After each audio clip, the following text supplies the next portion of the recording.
اس کو یہاں کی ٹھیک ہے، اب اس کو نیور کی ہو گیا، اب اڑے گا نہیں. نہیں کبھی نہیں. وعلى آله وأصحابه الطيبين الطاهرين. أما بعد، فأعوذ بالله من الشيطان الرجيم. بسم الله الرحمن الرحيم. إنما يعمر مساجد الله من آمن بالله وأقام الصلاة وآتى الزكاة ولم يخش إلا الله. وقال النبي صلى الله عليه وسلم: من بنى مسجدا يبتغي بها وجه الله بنى الله له بيتا في الجنة. رواه البخاري. معزز علماء کرام، اسٹیج پر جلوہ افروز شعراء اعظام، خصوصاً ناظم جلسہ عزیزی مجاہد حسنین حبیبی سلمہ، اور اندلیب ہندوستان جناب مزمل حیات صاحب، اور نوجوان شاعر جن کا کلام ابھی آپ نے سنا، شمشیر جہانہ گنجی، اور میرے رفیق سفر عزیزم قاری ندیم شاہ جامعی، اور عزیزم حافظ صفت اللہ صاحب، اور خصوصی طور پر ہر دل عزیز برسوں سے میرے دل کے قریب رہے، اور سرزمین کھلی کے سب سے پہلے مجھ سے لگاؤ رکھنے والے، بلکہ یوں کہیں کہ میری تدریس کے زمانے کے سب سے پہلے طالب علم عزیزم مولوی شاہد سلمہ، اور ان کے دیگر برادران اور باشندگان کھلی، آپ تمام ہی کو میرا محبتوں بھرا سلام پہنچے. السلام علیکم ورحمۃ اللہ وبرکاتہ.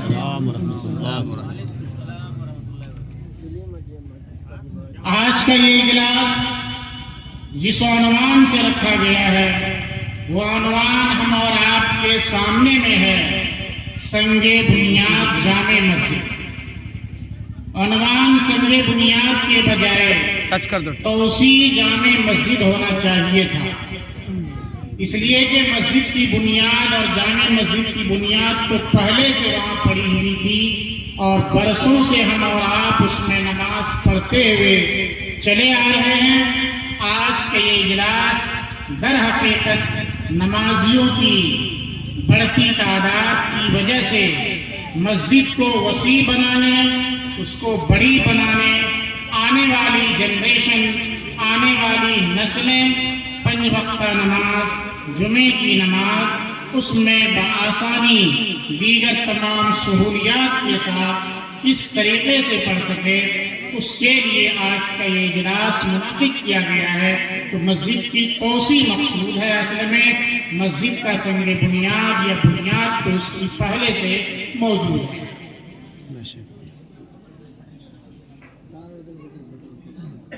مسجد کائنات کے وجود کے بعد سب سے پہلا گھر اس روئے زمین پر اگر کوئی ہے تو وہ مسجد ہے. قرآن کریم نے ببانگ دہل اعلان فرمایا: ان اول بیت وضع للناس للذی ببکۃ مبارکہ، کہ روئے زمین پر سب سے پہلا گھر جو اللہ نے لوگوں کے لیے بنایا ہے وہ مکۃ المکرمہ میں ہے، جس کو ہم اور آپ کعبۃ اللہ، بیت اللہ، خانہ کعبہ کہتے ہیں، جس کی زیارت کیے بغیر کوئی شخص حاجی نہیں بن سکتا، اور جس کی زیارت کرنا اسلام کے بڑے اہم ارکانوں میں سے ایک رکن ہے جس کو ہم اور آپ حج کہتے ہیں۔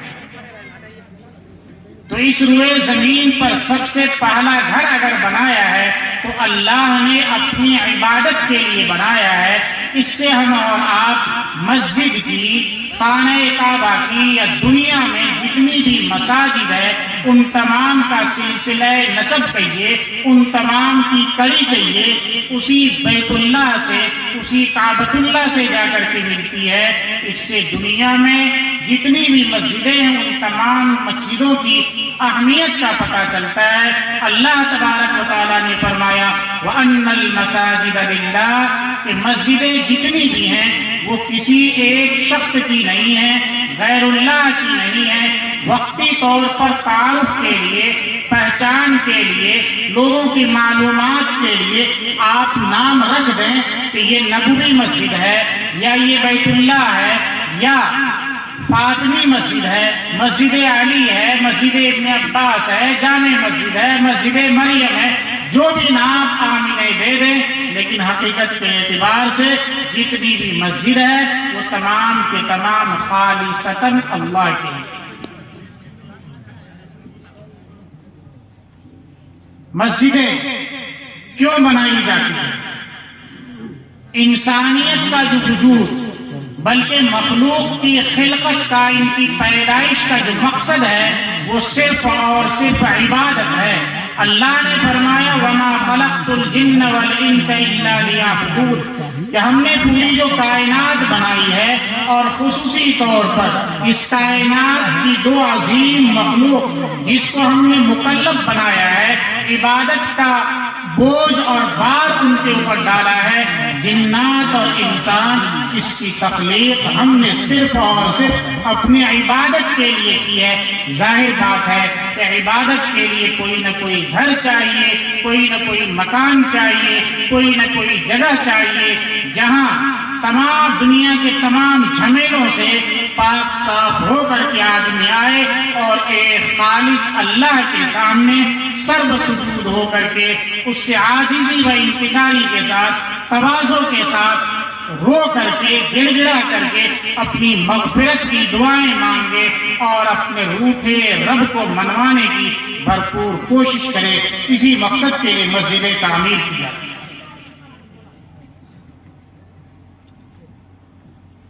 مقصد صرف مسجد کی تعمیر نہیں ہے، مسجد کی چہار دیواری یا مسجد کو پختہ بنانا یا اس کے اوپر چھت لگا دینا یا اس میں مضبوط سے مضبوط دیگر چیزوں کو چن دینا، اے سی لگا دینا، مضبوط سے مضبوط تعمیرات کی چیزوں کا استعمال کرنا یا فنی شاہکار کا مظاہرہ کرنا مقصود نہیں ہے۔ مقصد تو ہے اس مسجد کی آباد کاری۔ مسجد کی آباد کاری نمازیوں سے ہوتی ہے، ذکر اللہ سے ہوتی ہے۔ ہوتا یہ ہے کہ لوگ مسجد پختہ سے پختہ اور بہتر سے بہتر تعمیر کر لیتے ہیں، لیکن مسجد کا جو اصل پیٹ ہے نمازیوں سے بھرنا چاہیے وہ پوری کی پوری خالی رہتی ہے۔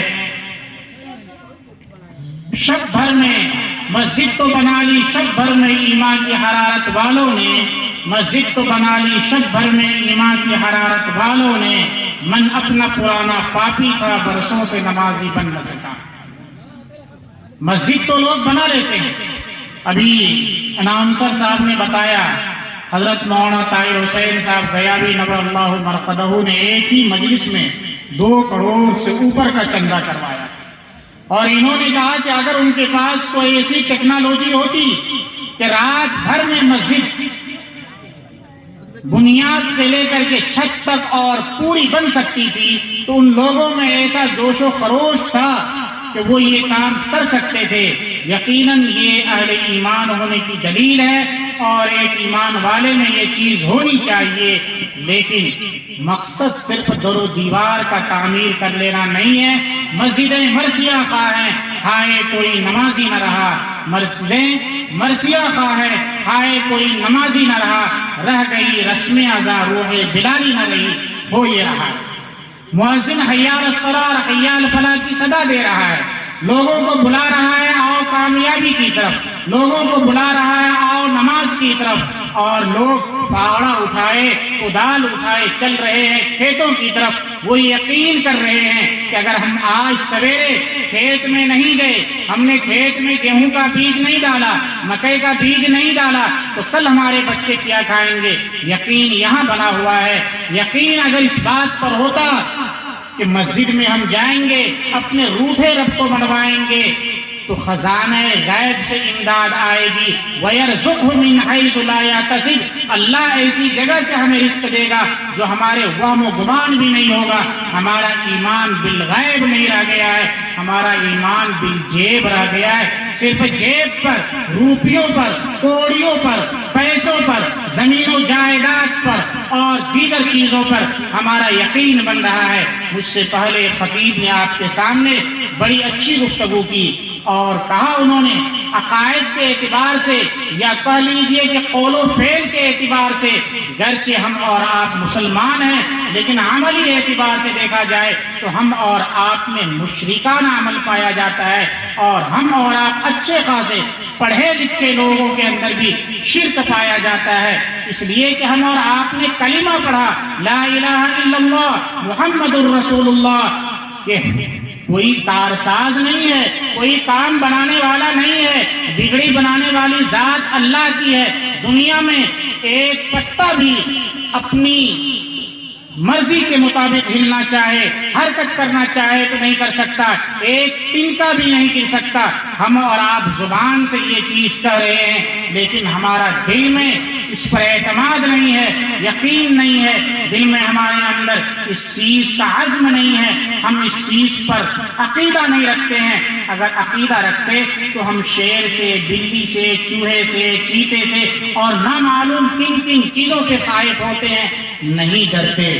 ہوتا یہ ہے کہ اگر آپ سویرے گھر سے باہر نکلیں، سامنے سے اگر بلی گزر رہی ہو تو آپ یہ سوچتے ہیں کہ ہمارا اب کام بننے والا نہیں، جب تک آپ انتظار کر رہے ہوتے ہیں کہ کوئی اور یہ راستہ بڑھے تب جا کر کے ہم بڑھیں گے۔ بلی نے ہمارا راستہ کاٹ دیا ہے، اگر ہم آگے بڑھیں گے تو ہو نہ ہو ہمارے ساتھ کسی طرح کا کوئی حادثہ پیش ہو جائے گا۔ آپ اس بلی کو مفید اور مضر سمجھ رہے ہیں؟ بلی کے گزرنے کی وجہ سے کیا آپ کو نقصان پہنچے گا؟ یہ اوہام اور خیالات ہیں، یہ مشرکانہ عمل ہے۔ حدیث شریف میں آتا ہے لا طیرہ، کہ بدشگونی اور بدفعلی کوئی چیز نہیں ہے، کرنے والی ذات اللہ کی ہے۔ ایسا عزم اور ایسا پختہ ارادہ رکھیے، دنیا کی کوئی قوت اور طاقت آپ کا مقابلہ نہیں کر سکتی۔ صحابہ کے اندر وہ یقین تھا، تب جا کر کے وہ کامیاب ہوئے۔ دشت تو دشت ہے دریا بھی نہ چھوڑے ہم نے، دشت تو دشت ہے دریا بھی نہ چھوڑے ہم نے، بحر ظلمات میں دوڑا دیے گھوڑے ہم نے۔ وہ ایمانی قوت تھی، وہ ایمانی جذبہ تھا، ان کے اندر اس بات کا یقین تھا کہ دنیا کی کوئی قوت اللہ کی طاقت سے بڑھ کر کے نہیں ہے۔ یہ وہ لوگ جن کو کھڑے ہو کر کے پیشاب کرنا نہیں آتا، پیشاب کرنے کا سلیقہ نہیں معلوم ہے، یہ وہ لوگ دنیا کی ہر چیز کو مؤثر سمجھنے والے اور ایسی ایسی چیزوں کی عبادت کرنے والے جن کا نام لینا بھی عوام کے سامنے میں گھن محسوس کرتے ہیں لوگ، ایسی ایسی چیزوں کی عبادت کرنے والے، ان سے ہم اور آپ خائف ہیں، ڈر رہے ہیں، اس لیے کہ جب ہم نے اللہ کے در کو چھوڑا، اللہ کے در کو چھوڑا تو ہر در سے ہم دھتکارے جا رہے ہیں اور دھتکارے جاتے رہے۔ سامعین گرامی قدر، ایمان ہمارا ایسا پختہ ہونا چاہیے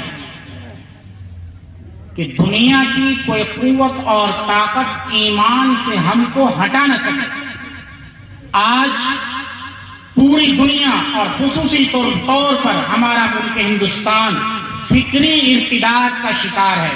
نوجوان نسلیں، یہ نئے نئے بچے ذہنی اعتبار سے کافر بن چکے ہیں، ظاہری اعتبار سے مشرک بن چکے ہیں۔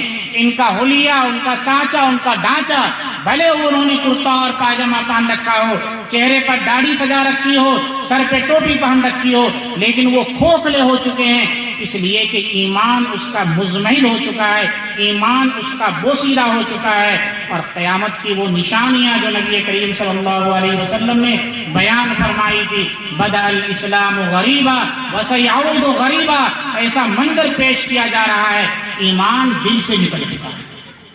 آج ہماری نوجوان نسلیں خصوصی طور پر اللہ کے تعلق سے بدظن ہے، بدگمان ہے۔ بہت سے مسلم خصوصی طور پر ماڈرن تعلیم یافتہ، جدید تعلیم یافتہ، جن کے اندر دین کے سلسلے میں پختگی نہیں پائی جا رہی ہے، وہ یہ سمجھ بیٹھے ہیں کہ خدا کوئی قوت ہے ہی نہیں، یہ پوری کائنات یوں ہی دم بخود وجود میں آ گئی، ایک دم سے جوالا پھٹا اور پوری دنیا وجود میں آ گئی۔ ایک پتا اگر کوئی بنانا چاہے تو نہیں بنا سکتا، ایک چھوٹی سے چھوٹی چیز بھی کوئی تیار کرنا چاہے تو خود سے وہ چیز تیار نہیں ہو سکتی، اتنی بڑی کائنات بغیر بنائے ہوئے خود بخود وجود میں کیسے آ گئی؟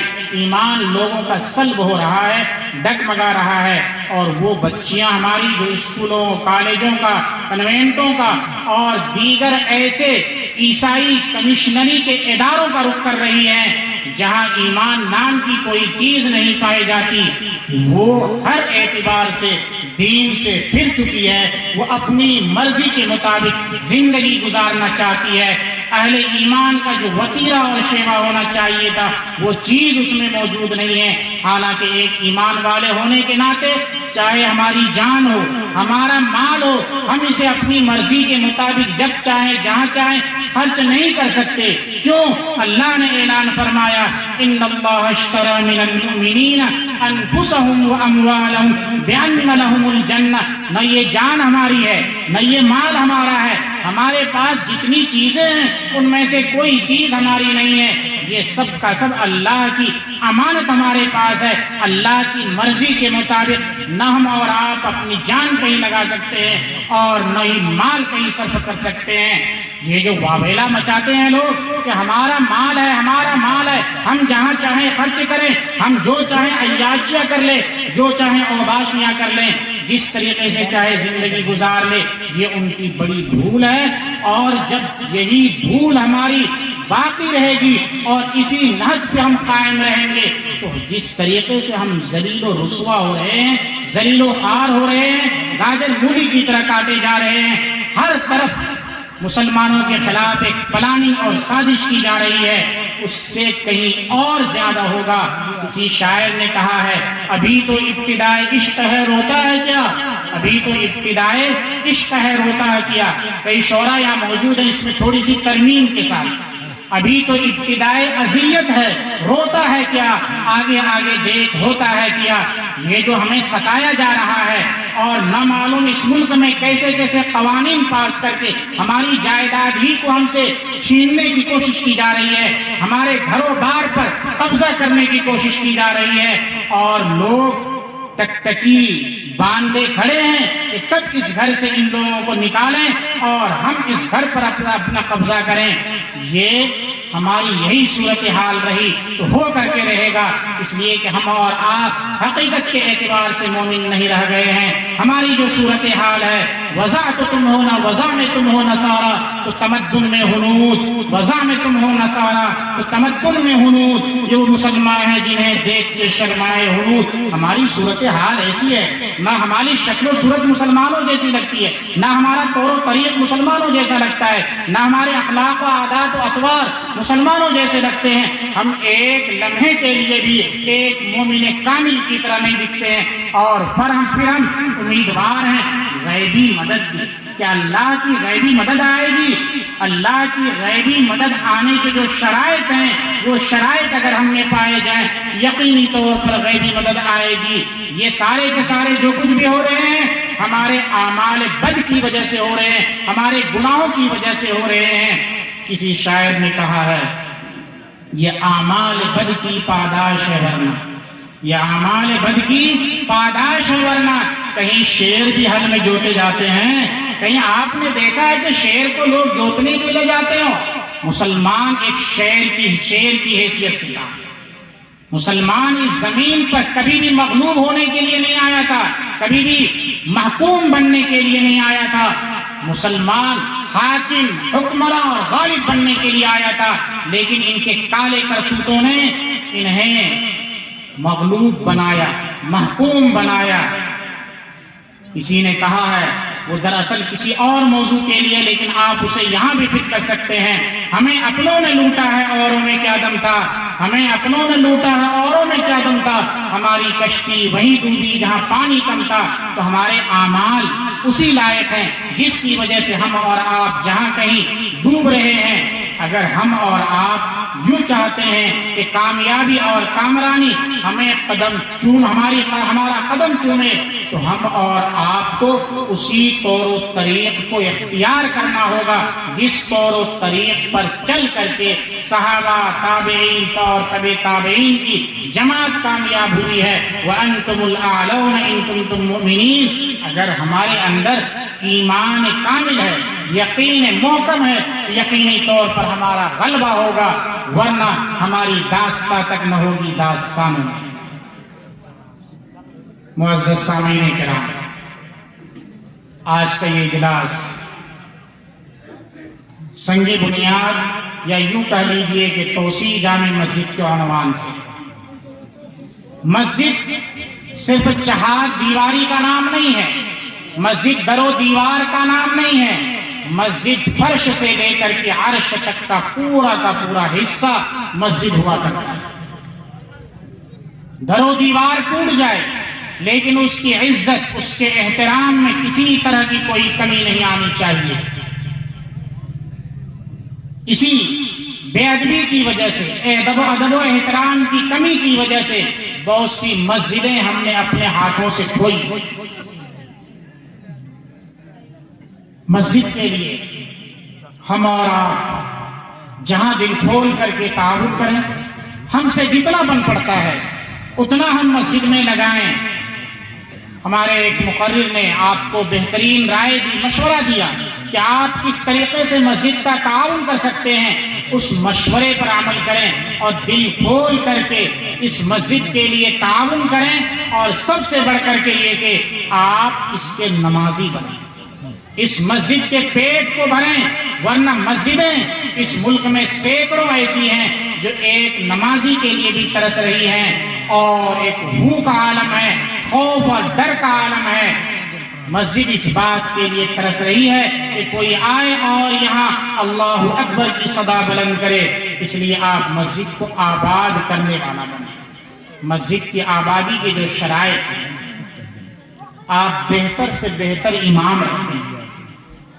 ناظم صاحب نے کہا کہ آپ امام ایسا رکھیں کہ جس کی تنخواہ کی اسٹارٹنگ ہی آپ 20,000 روپے سے کریں. آج ہم اور آپ امام نہیں چپراسی لاتے. ہماری صورتحال یہ ہے کہ کم سے کم تنخواہ پر امام کو اور مؤذن کو ڈھونڈنے کی کوشش کرتے ہیں، اور پھر ان سے وہ آس اور امید لگائے ہوتے ہیں کہ آپ کے گھر کی ساگ سبزی بھی وہ لائے، آپ کے گھر میں کوئی مرے تو اس کا جنازہ بھی پڑھائے، کفن پھاڑ کر کے اس کو کفنائے بھی، تجہیز و تکفین کا سارا انتظام کرے، بچہ پیدا ہو تو اذان بھی دے. غرض کے جو آپ کی ضروریات ہیں وہ ساری کی ساری ضروریات کو پوری کرے. یہ امام کی ذمہ داری نہیں ہے. امام قوم کا سربراہ ہوا کرتا ہے، امام قوم کا لیڈر ہوا کرتا ہے. اسے لیڈر بننے دیجئے، اسے سرپرست بننے دیجئے. ایسا امام لائیے جو اس پورے گاؤں کی سرپرستی کرے، پورے گاؤں کی رہبری کرے، پوری قوم و ملت کو شریعت مطہرہ پر چلنے والا بنائے. اسے گھر کا نوکر مت بنائے. امام کی جو صورتحال ہے، میں آپ کو ایک واقعہ سناؤں، آپ کو تعجب ہوگا. حضرت تھانوی رحمۃ اللہ علیہ نے وہ واقعہ لکھا ہے. مجاہد صاحب ذرا دھیان دیجئے گا. ایک مؤذن صاحب کے پاس ایک بچہ کھیر لے کر کے آیا ہدیے میں. ایک بچہ کھیر لے کر کے آیا ہدیے میں. مؤذن صاحب بڑے خوش ہوئے کہ ارے واہ واہ کیا بات ہے، آج گھر میں کوئی پروگرام تھا کیا؟ کوئی خاص وجہ تھی جس کی وجہ سے تمہارے گھر پہ کھیر بنی ہو اور میرے لیے ہدیے میں لے کر کے آئے؟ تو اس بچے نے کہا کہ مؤذن صاحب بات یہ ہے کہ کھیر گھر میں کھانے کے لیے بنی تھی، کتا نے منہ ڈال دیا تو امی نے کہا کہ اس کو پھینک کر کے کیا کرو گے، جاؤ مؤذن صاحب کو دے آؤ۔ ابھی بات پوری نہیں ہوئی اور دیکھیے گا۔ مؤذن صاحب کو غصہ آیا اور انہوں نے وہ کھیر کی پلیٹ پھینک دی۔ پہلے پلیٹ مٹی کی ہوا کرتی تھی، آپ جانتے ہیں، وہ ظاہر بات ہے کہ مٹی کی پلیٹ تھی، ٹوٹ گئی تو بچہ لگا رونے کے لیے۔ مؤذن صاحب نے انہیں ڈانٹا کہ کمبخت کہیں کہ ایک تو کتے کا کھایا ہوا کھیر لے کر کے آیا اور میں نے پھینک دیا تو اس پہ رو رہا ہے۔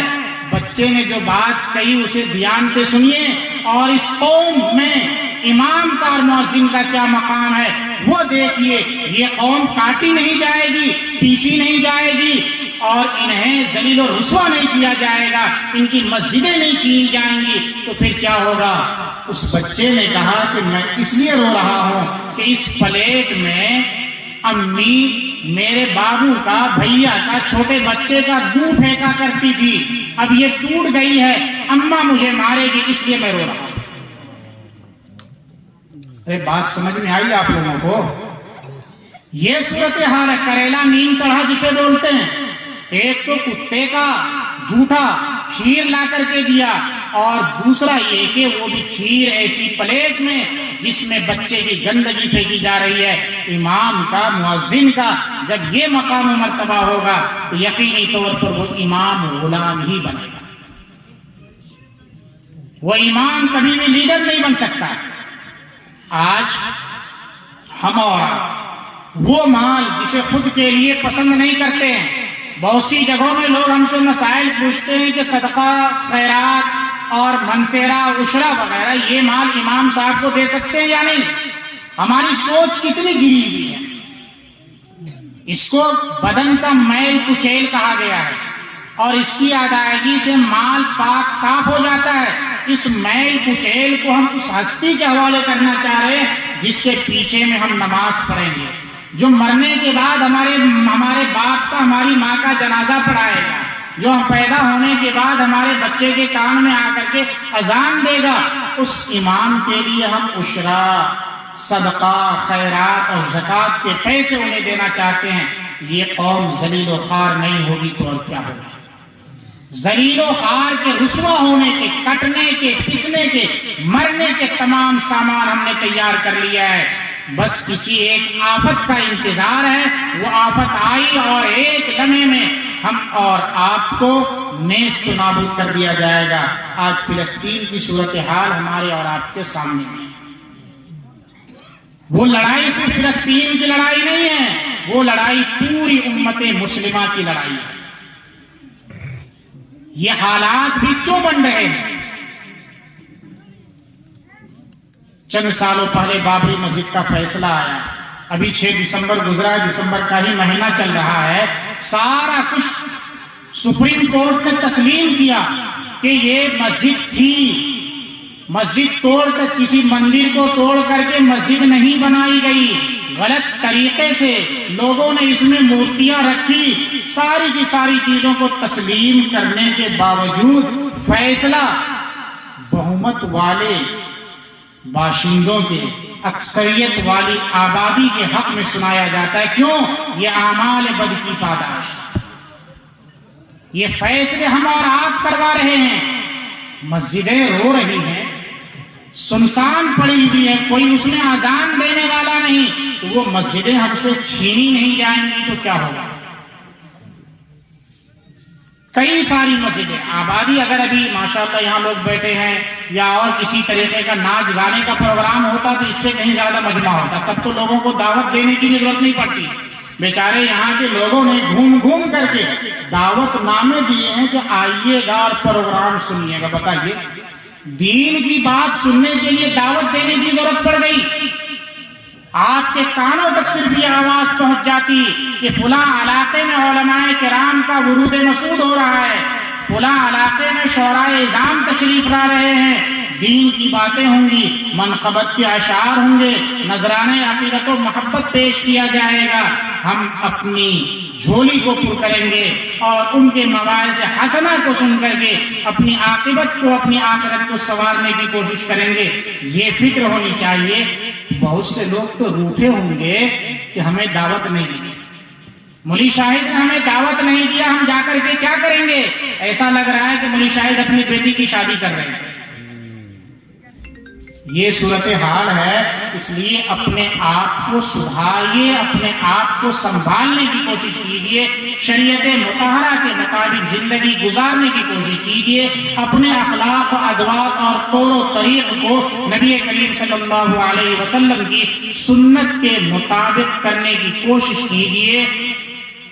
آج ہم اور آپ خصوصی طور پر نئی نسل، یہ نوجوان چہرے جو خصوصی طور پر میرے سامنے دکھ رہے ہیں، ان کے سامنے میں آئیڈیل اور نمونہ کون ہے؟ اے بیٹا کس کو اپنا نمونہ مانتے ہو بتاؤ؟ کس کو دیکھ کر کے اپنی زندگی بنانا چاہتے ہو بتاؤ؟ بولو. کوئی نہیں بتا سکتا. چند سالوں پہلے کا واقعہ، یہ رومالی دیکھ رہے ہیں نا، ممبئی شہر میں شاہ رخ خان نے یہ رومال ایک دکان سے خرید کر کے اپنے اوپر ڈال لیا تو ساری دکانوں سے رومال ختم ہو گئے. جس کو جتنے میں مل سکا 1000 2000 4000 5000 میں جتنا منہ مانگی قیمت دے کر کے لوگوں نے یہ رومال خریدا. کیوں؟ اس لیے کہ ہمارے ان بچوں نے شاہ رخ خان کو، عامر خان کو اور نہ معلوم کس خان کو اپنا آئیڈیل اور نمونہ بنا رکھا ہے. ان کے نقش قدم پہ چلنے کی کوشش کر رہا ہے کہ ہمارا فیوریٹ فلاں انہوں نے یہ رومال اوڑھا ہے تو میں بھی اوڑھوں گا. ہمارے لیے آئیڈیل اور نمونہ کون ہے؟ قرآن کریم نے صاف اعلان کیا، لقد کان لکم فی رسول اللہ اسوۃ حسنہ، کہ تمہارے لیے تمہاری زندگی میں سب سے بہترین آئیڈیل اور نمونہ ہے تو نبی کریم صلی اللہ علیہ وسلم کی زندگی ہے. دنیا میں کوئی شخصیت ایسی نہیں ہے جس کو سامنے میں رکھ کر کے، آئینہ کی طرح رکھ کر کے اپنے آپ کو سنوار سکو. وہ کوئی اور ہے. محمد رسول اللہ صلی اللہ علیہ وسلم کی ذات گرامی ہے، آپ کی شخصیت ہے، اس کے آئینے میں اپنے آپ کو بناؤ اور اپنے آپ کو سنوارنے کی کوشش کرو. ہم اور آپ، ایک سوال آپ سے اور بھی ہے. جتنی بھی بڑی بڑی کمپنیاں ہیں، وہ کمپنیاں اپنی پروڈکٹ کا، مصنوعات کا، آسان لفظوں میں سمجھیے کہ وہ کمپنیاں جو سامان تیار کرتی ہیں، ان سامانوں کا ایڈورٹائز، تشہیر یا کہیے کہ اس کو خوب پھیلانے کے لیے کن چیزوں کا سہارا لیتی ہے، کن لوگوں کا سہارا لیتی ہے؟ بتاؤ بیٹے. ارے بتائیے نا. بڑی بڑی کمپنیاں اپنی چیزوں کا پرچار کس سے کرواتی ہیں؟ مولانا مجاہد صاحب سے. ہاں ماشاء اللہ. دیکھیے پکا یاد ہے. ارے ابھی سب لوگ، جتنی نسلیں ہیں، سب ان چیزوں سے واقف ہیں. ہمارے اس ملک میں کرکٹ کا ایک بہت بڑا میلہ لگتا ہے، IPL کا لگتا ہے نا. ابھی اس کے لیے جو ایک کھلاڑی کو چند سالوں کے لیے، کسی کو 1 سال کے لیے خریدا گیا ہے، یعنی اس کی تنخواہ مقرر کی کتنی معلوم ہے؟ ایک کو 20 کروڑ 25 کروڑ روپے میں. اور یہاں ایک شاعر کو 10,000 روپے 15,000 روپے دیتے تو آفت آنے لگتی ہے کہ اتنے پیسے دیں گے ہم ان کو. ایک رات کے وہ چند گھنٹوں کے اتنے پیسے دے گا. ایک آدمی تقریر کر کے گیا تو تقریر کے دین کی بات کہی انہوں نے، اس کے لیے اتنے پیسے. اہمیت جس کے یہاں ہوتی ہے، قدر جن کے یہاں ہوتی ہے، وہی اس کو پہچانتا ہے. قدر جوہر شاہ بدانت یا بدانت جوہری. ہم اور آپ اہل علم کی قدر نہیں جانتے، بلکہ ہمارے پاس جو ایمان ہے، ہم اس ایمان کی بھی قدر نہیں پہچان رہے ہیں. ہمیں لولی پاپ دکھلایا جا رہا ہے، ایڈورٹائز کر کے. آپ نے دیکھا عجیب چیزوں کا ایڈورٹائز کراتی ہے، ہیرو کے ذریعے سے، ہیروئن کے ذریعے سے، اور نہ معلوم کن کی. ایک صابن بھی استعمال اگر آپ کرنا چاہتے ہیں تو اس پر بھی کسی عورت کی ننگی تصویر آپ کو ملے گی. یہ سب کیوں؟ تاکہ لوگ ان کو دیکھ کر کے یوں سمجھیں کہ ہمارا یہ آئیڈیل یہ کام کر رہا ہے، ہم اس کو جو اپنی زندگی کے لیے نمونہ بنا رہے ہیں، یہ صابن استعمال کر رہا ہے، یہ مشروبات پی رہا ہے، لہذا ہمیں بھی اسے استعمال کرنا چاہیے۔ صورتحال یہ ہے، جب آپ ان لوگوں کو آئیڈیل بنائیں گے جنہیں پیشاب کرنے تک کا ڈھنگ نہیں آتا ہے، معاف کیجیے گا، پہلے ہوتا کیا تھا، غریب گھر کی لڑکیوں کو نچایا جاتا تھا اور مالدار بیٹھ کر کے تماشا دیکھا کرتے تھے۔ اللہ، سنا ہے نا آپ نے، بڑے بڑے بادشاہ لوگ کیا کرتے تھے، گانے والی بجانے والی جو غریب گھرانے کی ہوتی تھی انہیں رکھتے تھے اور ان کو رکھ کر کے اپنی پیاس بجھایا کرتے تھے، عیاشیاں کیا کرتے تھے۔ اور آج کیا ہو رہا ہے، جو سب سے بڑے گھرانے کی ہوتی ہے وہی اسٹیج پہ ناچتی ہے۔ یہی ہو رہا ہے نا، جب یہ ساری کی ساری چیزیں ہوں گی تو ہمارے حالات یقینی طور پر بدلیں گے، ہمیں کاٹا جائے گا، ہمیں پیسا جائے گا، ہمارے میں مارا جائے گا، اور وہ سب کچھ ہمارے ساتھ کیا جائے گا جو نہیں ہونا چاہیے تھا۔ اس لیے اپنے احوال کو بدلنے کی کوشش کیجیے، اور تبدیلی خود ہمیں اپنی ذات سے کرنی ہوگی۔ ان اللہ لا یغیر ما بقوم حتی یغیروا ما بانفسہم، ہمیں اپنے احوال خود بدلنے ہوں گے، خود بخود نہیں بدل جائیں گے۔ ہم ایمان والے ہیں، ہمیں اس بات پر یقین ہے کہ بدلنے والی ذات اللہ کی ہے، لیکن کوشش ہمیں کرنی پڑے گی۔ لقمہ ہم اٹھاتے ہیں، بیج ہم نے کھیت میں ڈال دی، اب ہمیں یقین ہے کہ اس بیج سے اگائے گا اللہ۔ تو ایسے ہی ہم اپنے احوال کو بدلنے کی کوشش کریں، پھر ہمارے احوال دیکھیں کیسے نہیں بدلتا ہے۔ ان کنتم تحبون اللہ فاتبعونی یحببکم اللہ، اپنے آپ کو اگر اللہ کا عاشق، رسول کا عاشق بنا رہے ہیں تو پھر آپ کو اتباع کرنی ہوگی، پیروی کرنی ہوگی، اس لیے کہ محبت اتباع اور پیروی کو چاہتی ہے۔ اسی لیے ہم نے بتایا کہ لوگ ان آئیڈیلوں سے محبت کرتے ہیں، ان کے ذریعے سے ایڈورٹائز کراتے ہیں، لیکن ہمیں اور آپ کو جو حکم ہے وہ یہ کہ لا یؤمن احدکم حتی اکون احب الیہ من والدہ وولدہ والناس اجمعین، ہمارا تو ایمان ہی پورا نہیں ہو سکتا، ہم مومن ہی نہیں ہو سکتے جبکہ ہمارے دل میں عشق رسول اور الفت رسول نہ موجود ہو۔ اس لیے محبت رسول پیدا کیجئے، محبت سے اطاعت و بندگی پیدا ہوگی۔ ہماری مسجدیں جو مرثیہ خواہ رہتی ہے، جو خالی رہتی ہے، وہ پر ہوں گی۔ ایک واقعہ مجھے یاد آ گیا، اس کے ذکر کر کے میں اپنی جگہ لے لوں گا۔ ایک بہت بڑے پادری سے کسی نے کہا کہ بیت المقدس فتح ہوگی یا نہیں ہوگی، یہ بتائیے۔ انہوں نے کہا کہ آپ ہمیں یہ بتائیے کہ بیت المقدس میں فجر میں نمازیوں کی کیا تعداد رہتی ہے؟ دھیان سے سنیے گا، بیت المقدس میں فجر میں نمازیوں کی کیا تعداد رہتی ہے؟ آیا جس طریقے سے جمعے میں مسجد پر ہو جاتی ہے ایسے ہی فجر میں پر ہو جاتی ہے؟ کہا نہیں، کہا کہ تب کان میں روئی ڈال کر کے سو جاؤ۔ جب تک کہ ایسے حالات نہیں ہوں گے کہ فجر کی نماز جمعے کی نماز کی طرح لوگ ادا کرنے لگے اور مسجد پر ہو جاوے، اس وقت تک یہ مسجد اقصیٰ کو بیت المقدس کو فتح نہیں کر سکتے۔ اور یہ معاملہ عثمانی میلے کے دیگر تمام مساجد کا ہے۔ ہماری مسجدیں جمعہ میں بہت مشکل سے لوگ آتے ہیں جو صورتحال ہے 8 کی پڑھ لیا، اور وہ لوگ بھی ایسے ہیں جو 360 کے بھی پڑھنے والے ہیں، اور بہت سے ایسے لوگ ہیں جو 360 کی بھی نہیں 60 کی پڑھتے ہیں۔ ارے بات سمجھ میں آ رہی ہے آپ لوگوں کو کہ نہیں آ رہی ہے؟ یا 360 اور 60 ہی میں الجھ کر کے رہ گئے؟ ارے بہت سے لوگ ہیں جو 8 دن یعنی کہ جمعہ کی نماز پڑھتے ہیں، بعض وہ ہیں جو صرف عیدین بھی پڑھتے ہیں، اور بعض وہ ہیں جو جنازے میں شریک ہوتے ہیں۔ اور معاف کیجیے گا، بہت سی اولاد ایسی ہے جو اپنے ماں باپ کا جنازہ تک نہیں پڑھتی ہے۔ حضرت مولانا سید ارشد مدنی دامت برکاتہ کی زبانی میں نے میرٹھ کے ایک بڑے جلسے میں غالباً 1996-97 میں واقعہ سنا۔ حضرت نے فرمایا کہ ایک جنازہ لایا گیا، تو جنازہ لانے کے بعد ولی سے اجازت لی جاتی ہے، کہا کہ کون ہے اس کا ولی، اجازت دے جنازہ پڑھا دوں۔ دور کھڑا ایک نوجوان نے کہا پڑھا دیجئے۔ لوگوں نے کہا کون ہے؟ کہا کہ یہ اس کا لڑکا ہے۔ لڑکا دور کھڑا ہو کر کے ماں باپ کے جنازے میں شریک نہیں ہو رہا ہے۔ یہ صورتحال ہے۔